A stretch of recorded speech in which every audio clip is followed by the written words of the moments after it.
Si Lord kung minsan mahilig manorpresa, yung tipong down na down ka, tipong wala ka ng maisip na paraan para makatakas sa problema mo. Bigla-bigla yan may darating na solusyon. Hindi mo ba napapansin, di ba sa dami ng napagdadaanan mo? Nandyan ka pa rin mo, lumalaban, bas tumatatag.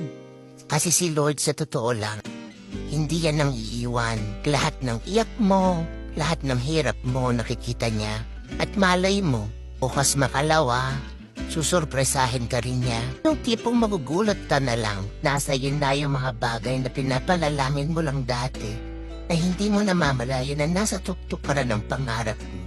Kasi si Lord unti-unti tinataas ka habang umiiyak ka. Si Lord kung minsan mahilig manorpresa, yung tipong down na down ka, tipong wala ka ng maisip na paraan para makatakas sa problema mo.